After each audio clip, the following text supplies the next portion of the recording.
What would you do if your own son-in-law manipulated your daughter into taking away your car keys, claiming you were too old to drive?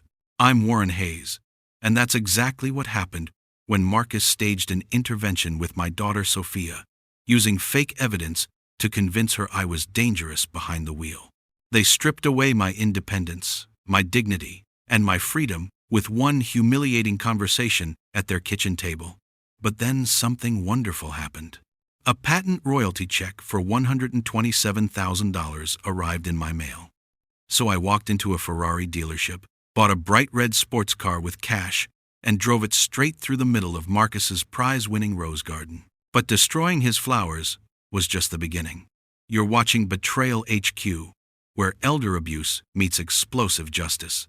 If you're new here, we share the real stories of people who refused to be victims and fought back with style, straight from those who lived it. Hit that subscribe button and notification bell, because Warren's garden path led to exposing crimes that could have destroyed his entire family. Because Marcus wasn't just controlling my driving, he was planning to steal my life savings to cover his massive secret debts.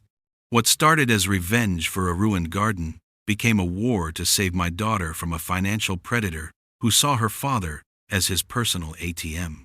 This is my story. My daughter, Sophia, and her husband, Marcus, sat me down at their kitchen table with the kind of concerned expressions usually reserved for terminal diagnoses. I knew this wasn't going to be good. "Dad, we need to talk about your driving," Sophia began gently, her voice carrying that patronizing tone I'd grown to hate. Marcus spread a manila folder across the table like evidence in a criminal trial. "We've been documenting some concerning incidents," he said, pulling out photographs and reports. "There was the minor fender bender from last month, a scratch on my bumper from a tight parking space, a police report from when I'd gotten confused at a new intersection downtown, a statement from Mrs.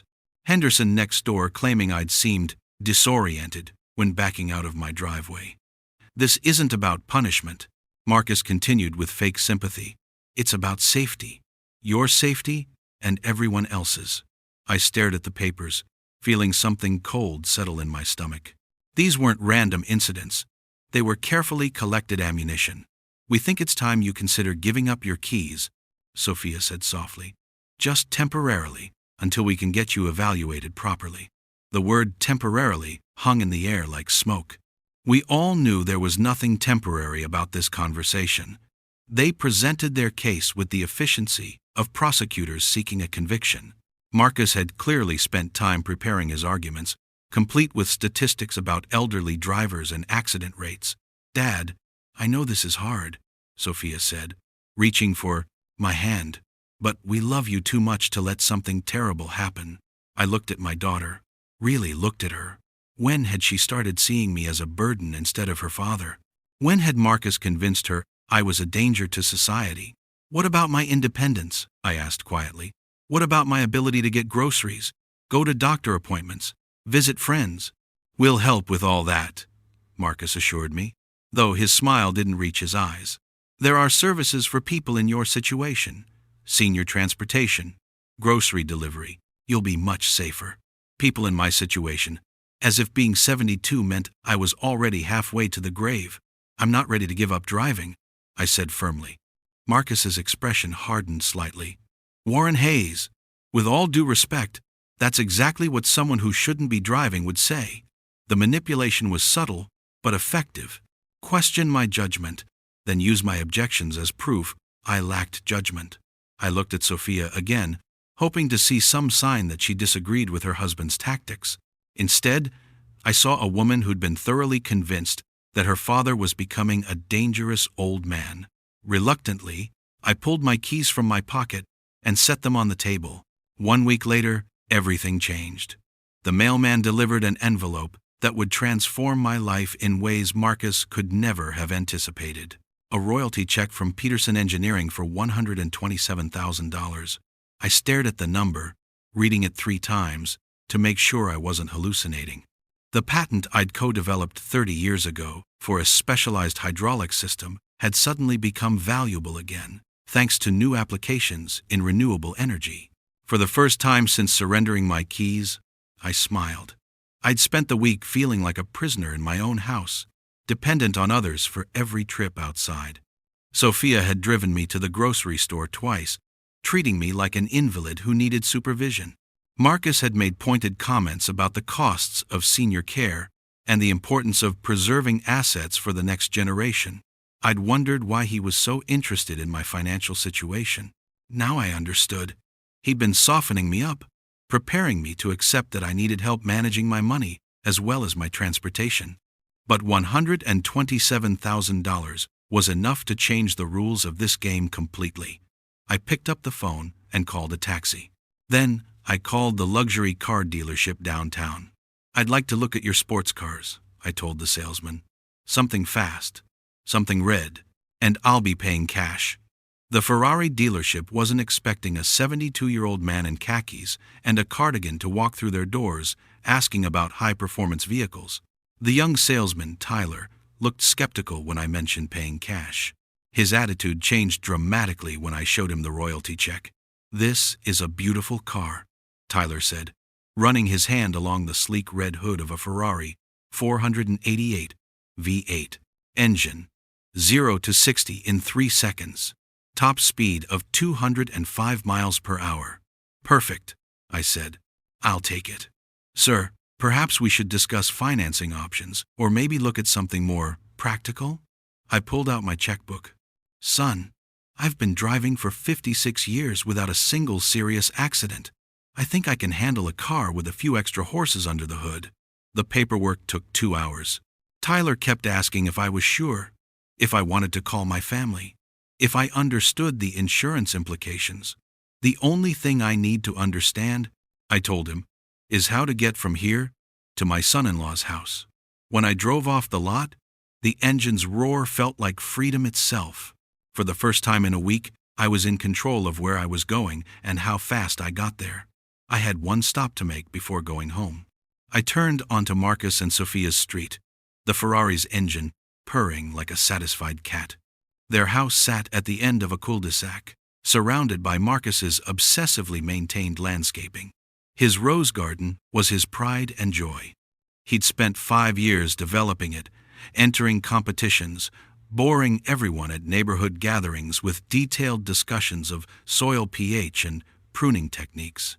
The garden was laid out in precise geometric patterns, with gravel pathways winding between raised beds of prize-winning roses.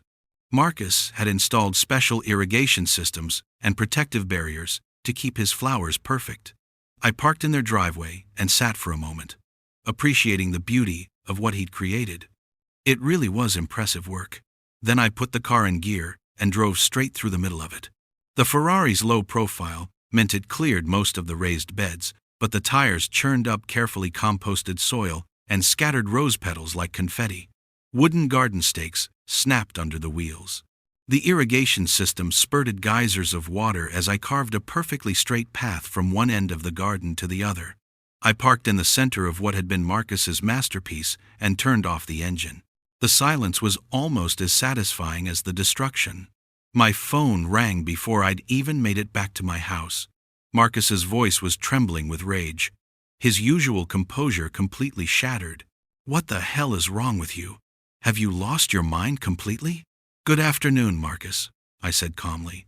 "I was just testing out my new car. You destroyed my garden. 5 years of work. Do you have any idea how much those roses cost?" "I imagine quite a lot. You always did like expensive things. This is exactly why we took your keys away. This proves you're not capable of making rational decisions." I sat down in my favorite chair, enjoying the sound of his panic. "Marcus, I think you're confused about something. You didn't take my keys away. I chose to give them to you, temporarily, and now I've chosen to get new ones. You can't just buy a car. We need to discuss major financial decisions. Actually, I can buy whatever I want with my own money. That's how ownership works." The silence on the other end of the line stretched for nearly 30 seconds. "We'll see about that," Marcus finally said before hanging up. I called my insurance company and reported a single vehicle accident in a residential garden. Comprehensive coverage would handle the Ferrari's minor scratches. Then I poured myself a whiskey and waited for the next phase of this war to begin.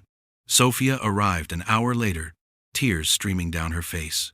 She'd clearly been crying for most of the drive over. "Dad, what's gotten into you?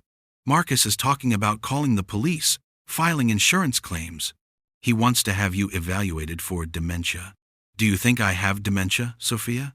She hesitated, which told me everything I needed to know about her husband's influence. "I think you're angry and hurt, and you're acting out. But destroying Marcus's garden, that wasn't you. That was cruel." "Was it crueler than convincing my daughter that her father is too dangerous to drive? Than making me feel like a burden in my own family?" Sophia sat down across from me, wrapping her arms around herself. "We were trying to protect you. Who were you protecting me from? Myself? Or were you protecting something else entirely? What's that supposed to mean?" I studied her face carefully. Sophia had always been honest with me, even when it was uncomfortable. But Marcus had been working on her for months, maybe years, shaping her perception of my capabilities. "Marcus is demanding I pay for the garden repairs and apologize publicly," she said. "If I don't, he says, you won't be allowed to see the grandchildren anymore." The threat hit exactly where Marcus intended. My grandchildren were the light of my life. "And what do you say to that ultimatum?" "I say my father doesn't negotiate with terrorists," she replied. And for the first time in months, I heard the strong woman I'd raised, instead of Marcus's puppet. Something was nagging at me about Marcus's sudden interest in my driving abilities and financial decisions. I'd been an engineer for 45 years. I knew when problems had hidden causes. I called an old colleague who'd become a private investigator after retiring from the police force. "Arthur, I need you to look into someone for me, quietly and thoroughly." "What's this about, Warren Hayes?" "My son-in-law has been very concerned about my mental competency and financial management lately. I'd like to know why." Arthur's report arrived 3 days later via encrypted email. What I read made my blood run cold. Marcus was drowning in debt. He'd invested in a strip mall development that had gone bankrupt, leaving him personally liable for nearly $200,000. His credit cards were maxed out. He'd taken a second mortgage on the house without telling Sophia. But the most damning information was a series of phone calls Arthur had documented between Marcus and an elder law attorney, discussing guardianship procedures and asset management. Marcus hadn't been trying to protect me from dangerous driving. He'd been positioning himself to take control of my finances. The garden incident had given him the perfect excuse to claim I was mentally unstable and needed a conservator. I forwarded Arthur's report to my own attorney and asked for an emergency meeting. I took Sophia to lunch at her favorite restaurant, carefully choosing a time when Marcus would be at work. She seemed nervous, constantly checking her phone. "How are things going financially?" I asked casually, while we waited for our food. "Fine," she said quickly. "I mean, things are a little tight right now, but Marcus handles all that. He's much better with money than I am." "What kind of tight?" "Just normal family expenses. The kids' activities, house payments. You know how it is." I could see she genuinely didn't know about the debt Marcus had hidden from her. She trusted him completely with their finances, which made her vulnerable to his manipulations. "Sophia, when was the last time you looked at your bank statements? Your credit reports?" "Dad, why are you asking these questions?" "Because someone who's trying to control your father's money might also be controlling yours." Her face went pale. "What are you talking about?" I pulled out Arthur's report and slid it across the table. "Your husband isn't the financial genius he pretends to be," Sophia read in silence, her expression moving from confusion to disbelief to anger. When she finished, her hands were shaking. "He mortgaged our house without telling me? And he's been planning to have me declared incompetent so he can access my assets to pay his debts. This can't be right." "Marcus wouldn't, Sophia. The driving intervention wasn't about safety. It was about setting up a pattern of incompetency that he could use in court." She stared at the papers, tears falling onto the financial records. "I don't understand. Why didn't he just ask for help?" "Because asking for help requires honesty about the problem. Marcus preferred manipulation and fraud. My lawyer had been handling my affairs for 15 years. so I was surprised when she mentioned Marcus's call. He asked hypothetical questions about inheritance procedures and mental competency challenges, she explained. I thought it was odd at the time, but I assumed he was just planning ahead. What kind of questions? How to establish guardianship over an elderly relative? What evidence would be required to prove mental incapacity? How quickly asset transfers could be processed once guardianship was established? The pieces were falling into place. Marcus had been planning this takeover for months, carefully documenting incidents and building a case that I was becoming dangerous and confused. I want to revise my will immediately, I said, and I want to create safeguards against any competency challenges. My lawyer drafted an ironclad trust that would protect my assets from any conservatorship attempts. She also arranged for a comprehensive mental competency evaluation by a geriatric psychiatrist. This will establish a baseline of your cognitive function, she explained. If Marcus tries to challenge your capacity later, we'll have professional documentation of your mental state. The evaluation took 3 hours and covered everything from memory tests to financial reasoning. The psychiatrist concluded that I showed no signs of cognitive decline or impairment. Your test scores are well within normal ranges for your age, she said. In fact, your problem-solving abilities are quite impressive. I had the report notarized and filed with my attorney. Marcus's planned competency challenge was dead in the water before he could launch it. The next phase of my counter-strategy required some acting ability. I called Sophia and mentioned that I'd had a small fall at home. I'm probably fine, I said, adding just enough uncertainty to my voice to concern her. But I felt a little dizzy afterward. She rushed over within 20 minutes, her face tight with worry.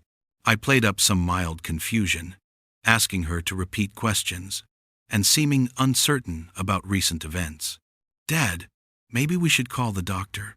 I think I just need to rest, I said. Could you stay for a while? I'd feel better with someone here. Sophia spent the afternoon with me, making sure I was comfortable and checking on me regularly. Her phone buzzed constantly with texts from Marcus. He wants me to come home, she said. He's angry that I'm here instead of making dinner. You should go if you need to. No, Dad. You're more important than Marcus's dinner schedule. I could hear her phone ringing from the kitchen. She ignored it. Sophia, when did Marcus become so controlling? He's not controlling. He's just particular about routines. Particular enough to dictate when you can visit your father? She was quiet for a long moment. Maybe a little too particular. The breakthrough came accidentally. Sophia was using my computer to order groceries online when she clicked the wrong bookmark. Instead of the grocery website, she opened my shared email account, the one Marcus had apparently been using to communicate with his brother. Dad, why do you have emails to someone named Kyle Marcus? I looked over her shoulder at the screen. Marcus had been using my computer during family visits, probably forgetting to log out of his personal email. The thread was damning. Marcus and his brother had been exchanging messages about managing the old man's assets and expediting the inheritance process. The driving thing worked perfectly. One email read, "He's already surrendering his independence. Next step is financial control." Another message discussed my potential life expectancy and how to maximize asset recovery while minimizing family drama. Sophia read each email with growing horror. The two brothers had been treating me like a financial opportunity rather than a family member. He called you a stubborn old fool who needed to be managed for his own good, she whispered. The final email was the worst. Don't worry about Sophia. She'll support whatever I tell her is best for her father. She's never been good with confrontation. Sophia closed the laptop and sat in stunned silence for several minutes. I'm so sorry, Dad. I should have seen what he was doing. Marcus is very good at manipulation, sweetheart. He's had years of practice. What do we do now? I smiled. Now we let him make the next move, and we'll be ready for him. Marcus called a family meeting 3 days later, insisting we needed to address the situation with a neutral mediator. The mediator turned out to be his colleague James, who happened to be a lawyer specializing in elder law. I arrived at their house with my own attorney and Arthur's investigative report. Marcus looked surprised to see I hadn't come alone. Warren Hayes, we're here to discuss your recent behavioral changes, James began formally.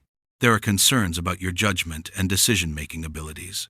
I'm concerned about some things too, I replied, setting Arthur's report on the table. Specifically, I'm concerned about fraud and financial exploitation. Marcus's face went white. What are you talking about? I'm talking about your secret debt, your mortgaging of my daughter's house without her knowledge, and your plan to have me declared incompetent so you could access my assets. James looked uncomfortable. Warren Hayes, these are serious accusations. They're serious crimes, my lawyer interjected. Financial elder abuse, fraud, and conspiracy to commit guardianship abuse. I opened Arthur's report and began reading Marcus's debts aloud. The strip mall investment, the credit card balances, the documented phone calls with elder law attorneys. This meeting isn't about my mental competency, I concluded. It's about Marcus's criminal behavior. Marcus finally found his voice. You can't prove any of this, and your paranoid accusations just prove that you're not thinking clearly. Actually, we can prove all of it, my lawyer said, producing a thick folder of documentation. The room erupted when I played the voice recording from my phone. I'd been documenting Marcus's statements throughout the meeting, which was perfectly legal in our state as long as one party consented to the recording. Marcus's own words condemned him. The old man's assets need to be conserved before he wastes them on ridiculous purchases like that car. We need to establish a pattern of incompetency that will hold up in court. Sophia will support whatever decision we make for her father's own good. James packed his briefcase and stood up abruptly. I can't be part of this. Marcus, you misrepresented the nature of this situation. You can't leave, Marcus said desperately. We haven't finished the evaluation.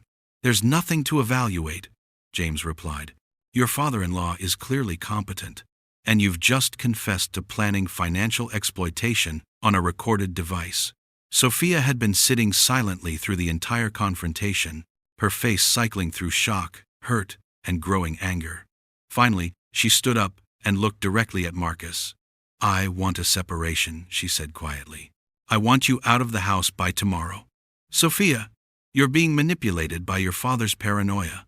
No, Marcus. I was being manipulated by you. For years. She walked over to me and took my arm. Dad, let's go home. We left Marcus sitting alone at his kitchen table, surrounded by the evidence of his failed scheme. Marcus's final desperate move was trying to turn my grandchildren against me. He told them their grandfather was sick and causing trouble, and that they shouldn't trust me anymore.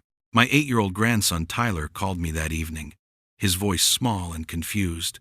Grandpa, Daddy says you're not safe to be around. Is that true? The question broke my heart. Tyler, what do you think? Have I ever done anything to make you feel unsafe? No, but Daddy says you're acting crazy and hurting people. Would you like to spend some time with me tomorrow? We could go for a drive and talk about it.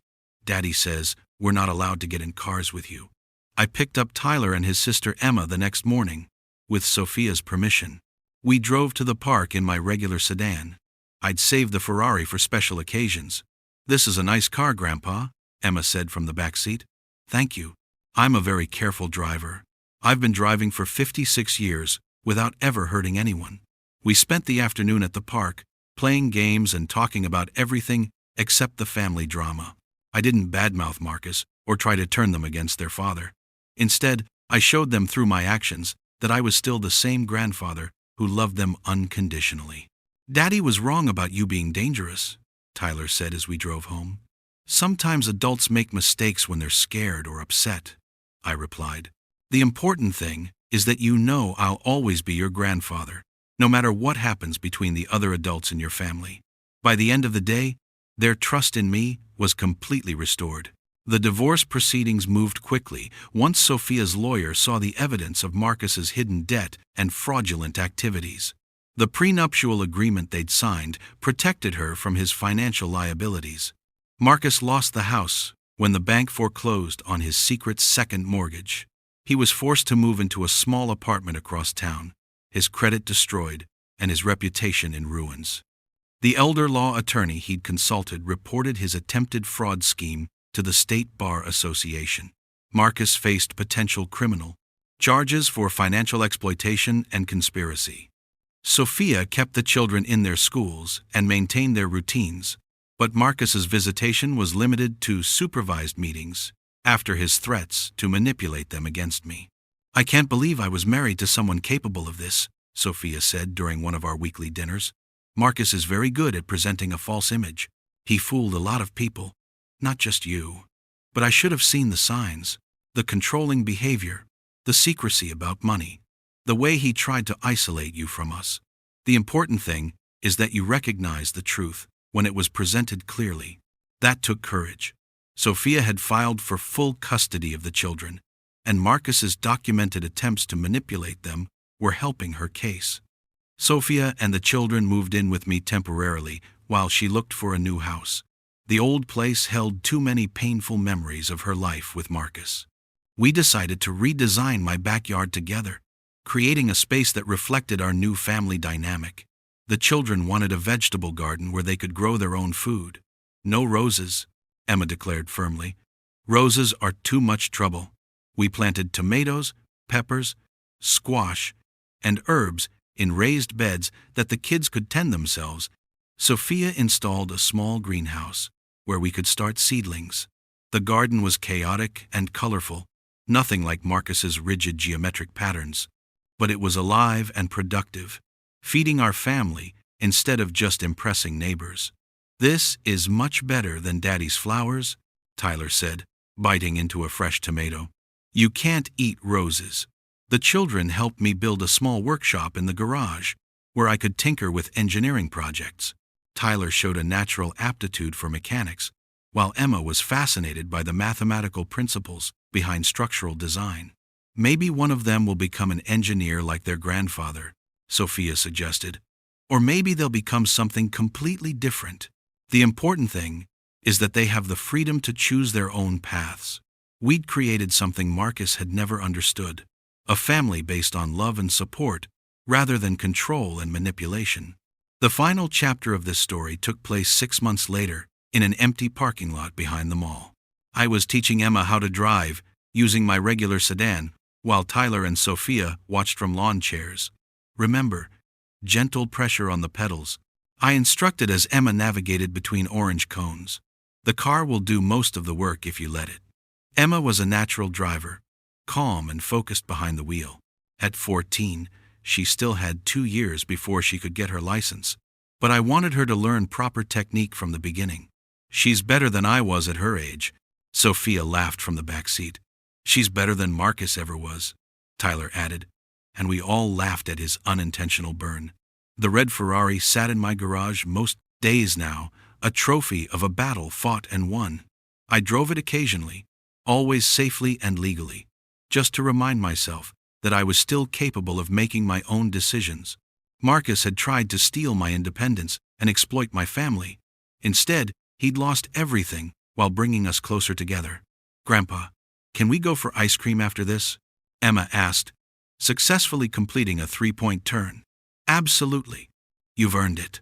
We drove to the ice cream shop with the windows down and music playing. 3 generations of family enjoying the simple freedom of the open road. Marcus had failed to understand that taking away someone's keys was about much more than transportation. It was about dignity, autonomy, and the right to control your own life. I'd fought back not just for myself, but for every elderly person who'd been dismissed, manipulated, or controlled by people who claimed to know what was best for them. The garden path I'd carved through Marcus's roses had led to something much more valuable than revenge. It had led to truth, justice, and a family restored, and I was still driving. If Warren's sports car revenge satisfied you, tomorrow's story will shock you even more. Meet the man whose ex-boss fired him after 30 years of loyal service. So he used his severance package to buy a controlling share in the company. Tomorrow's story: my ex-boss fired me after 30 years of service, so I used my severance to buy a controlling share in his company. What happened next proves that sometimes the best revenge is perfectly legal and devastatingly effective. Subscribe and hit that bell, because tomorrow's corporate takeover will leave you speechless. See you at Betrayal HQ.